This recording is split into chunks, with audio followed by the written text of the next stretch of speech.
Good. How are All right, you? good. Listen, before I start, I want to read a statement to you guys. All right, I just want to make a couple of comments. And please don't, I'm not talking down to anybody. There's 53 guys in every active NFL roster. Football is the ultimate team game. 11 guys go out there, they blow the whistle. If you're on defense, 10 guys do it right, one guy does it wrong, we're looking at a touchdown. Same thing on the other side of the ball, same thing on special teams. It's the ultimate team game. Every decision we make will be in the best interest of the New York Football Giants. All right? I want you guys to understand something. I'm not going to discuss any aspects of contracts. I'm not going to talk timelines. I'm not going to talk progress.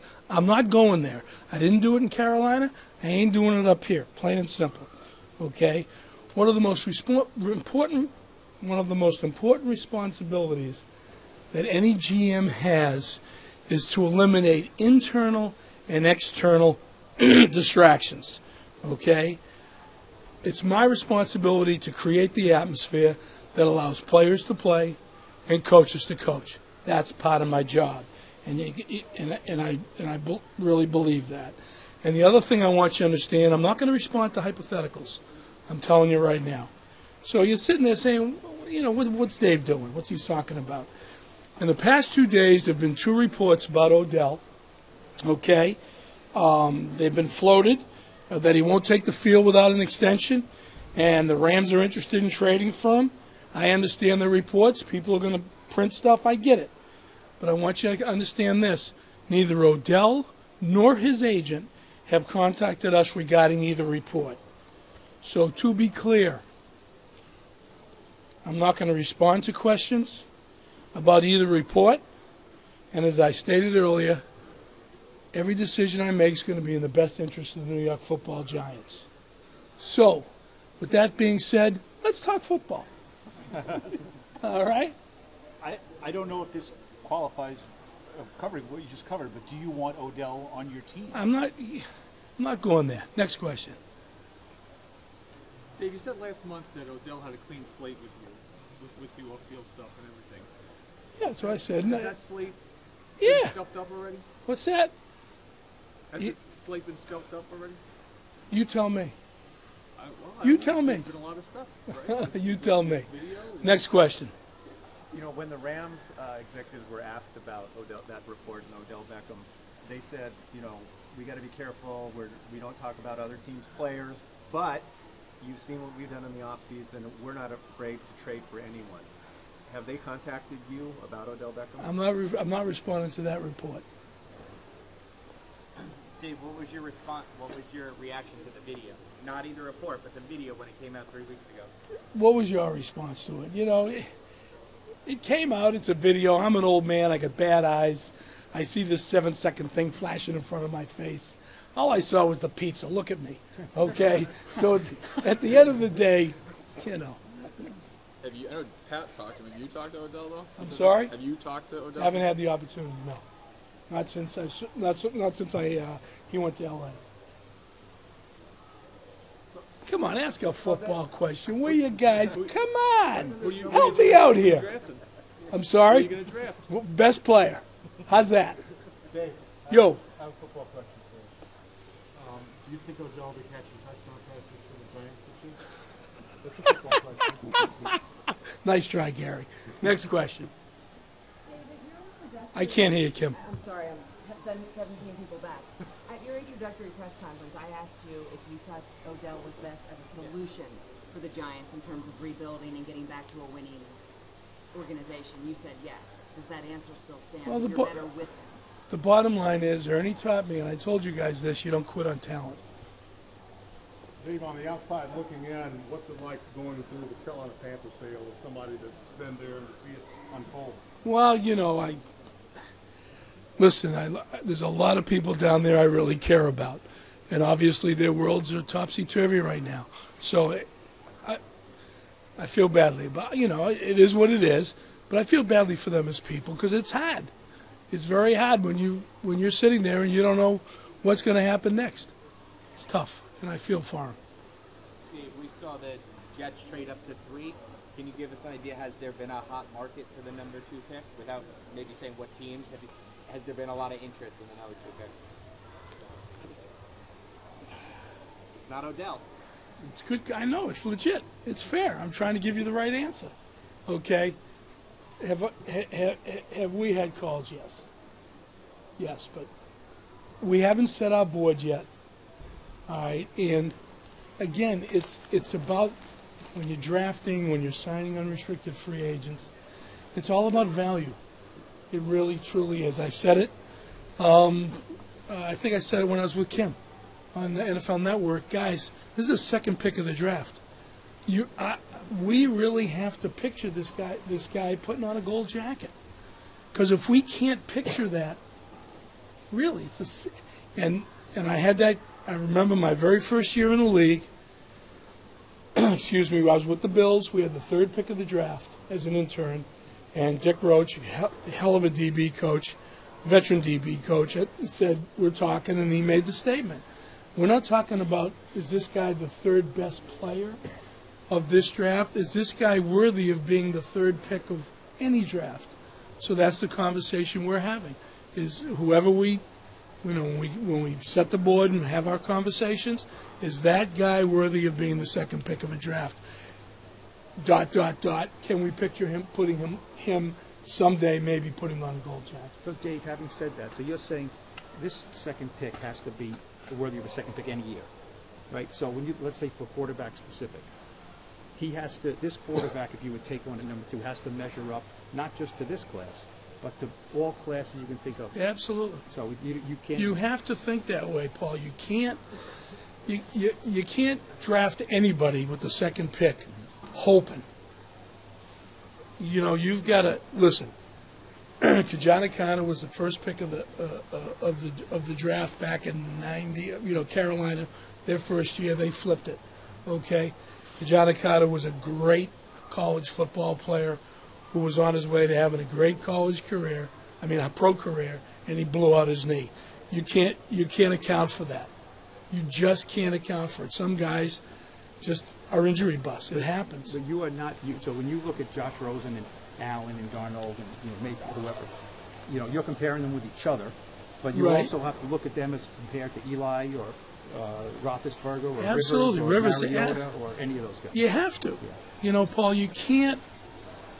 It's almost like when teams reach. Okay, we need a defensive tackle. We need one. And then they drop down and they reach for a guy, and maybe he's a really good two-down player, really good run player, and they're hoping he'll develop into a passer. No, you can't do that. You got a picture in your mind. You take the. I'm sorry, I keep whacking that thing on. You think about quarterbacks. Does he make the area the area code we're picking in? Does he make everybody else better? Is he the guy? Can he do what Eli did? 2 minutes left in the Super Bowl, and he takes that team down the field. Boop. And you've got to be able to picture that. And that second pick, you say Hall of Famer and things like that, and quarterbacks. Are you sure that the guy you pick at number 2, if you stay at number 2, will be the first or second-rated player on your board? I don't know that yet because Paul, I'm not dodging the question. Once the board is done, most likely. Value for a pick. Absolutely. You're not going to take the 4th-rated player at the principal position. Most likely not. He's got to be 1 or 2. Dave, in your mind, did trading Jason Pierre-Paul change your draft strategy specifically? No, not really, Kim. I think that there's a number of guys up there. We love the value we got for him. Obviously, of course I wouldn't say that. I'd say that. But anyhow, love the value. And, there's obviously players that people are talking about that are worthy of being the second pick of the draft. And it leaves us a ton of options. It really does. If a player, though, not a quarterback, at number 2 to you is potentially a future Hall of Famer, does that then become an easy decision? I don't think it makes it easier. You know what I'm saying? If I'm sitting on my big cheeks looking at the board and I'm saying this guy has got it, really? Is it hard? Have you ever seen a running back with the skill set that Barkley has? It's unusual. Pat, I'm telling you, he can string together moves and get in and out of stuff. It's funny, I did him right before I came down. He's unique, no doubt about it. He's big, he's powerful, he can step on the gas. He's got different levels of speed. I mean, he catches the heck out of the ball, and he sees the blitz pickup stuff. So, he's unique. What do you think of him as a person as well? Like a lot of people who meet him, know him, say he's the total package, and you're looking for guys who improve your locker room. Right. Would you say he fits all that? From what I'm told, I have not met Saquon yet, and we'll have him. I met him for the 15 seconds you have him at Indy. That's silly. Not silly, but that 15-minute deal you get. But we'll have him in. Shame on me if I don't know him. And I think that everybody said he's a great, great human being. So I'll find out for myself. Dave, the culture that you're trying to build here and getting good guys in the locker room, how does that weigh against talent? Because there are teams that have won with the distractions that you said you're trying to eliminate. There have been players who are hard to deal with but are great players. It's, times have changed, okay? Were there guys back in the 80s and 90s that were great, great players that were flat crazy and their teams won? Yeah, probably, because it was like we were more tolerant. I mean, I'm an old man. When I played, I didn't care about Joe Schmo being a knucklehead. I played. It's different now. These guys are different. And I'll tell you a quick story. So I'm working for the Broncos. I'm on the road, and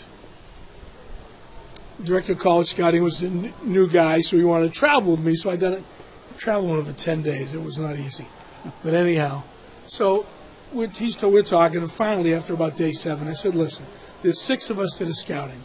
All I care about is that the other 5 guys are working as hard as me. That's all I care about. That's what these guys want. They want to know that the other 52 guys are working as hard as them. They'll put up with the idiosyncrasies, they'll put up with the craziness, but they want to know that everybody's working as hard as them. That's just the way it is. It's kind of your overall philosophy: is it win now or rebuild? Because you obviously have a 37-year-old quarterback, but you're coming up a 3-13 season. I'm sorry. I apologize, Mike.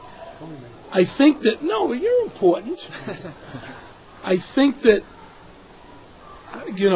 it's about winning, and I've seen someone told one of the reporters that we're in a.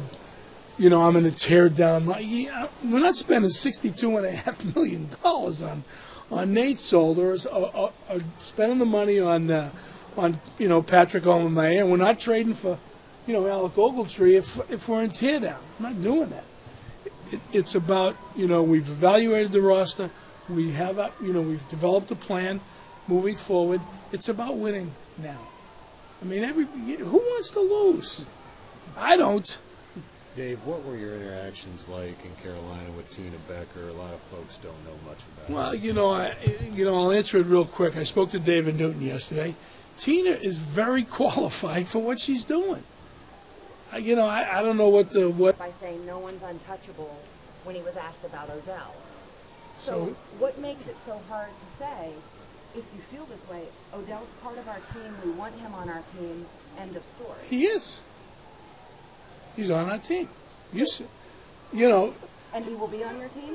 Hey, listen, I don't know if I'm going to, drop dead of a heart attack in 2 seconds. I hope not. You know what I'm Although I'm worth more alive than dead now for my wife. But anyhow, no, so all kidding aside, he's on the team, Kim. What do you want me to tell you? That he's not available via trade. He's on the team right now. So he is available. I just said he's on the team.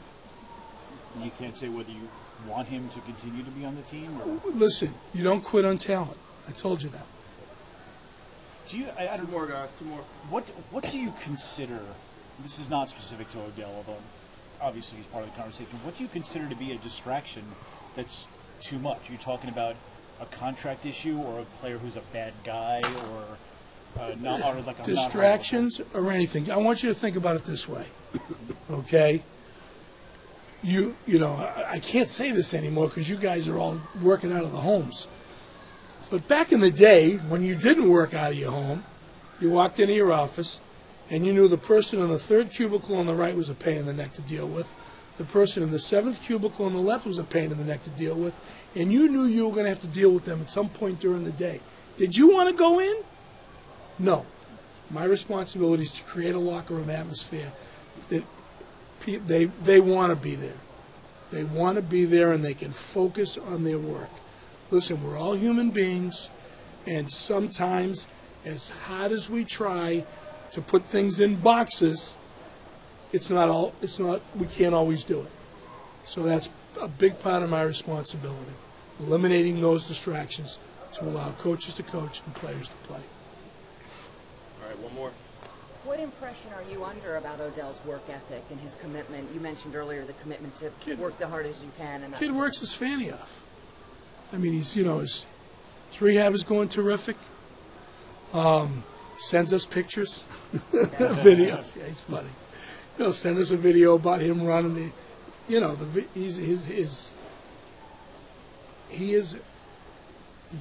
an excellent worker. All right, thanks, Dave. All right, thanks, guys. Thanks, Dave. Thanks for clearing that.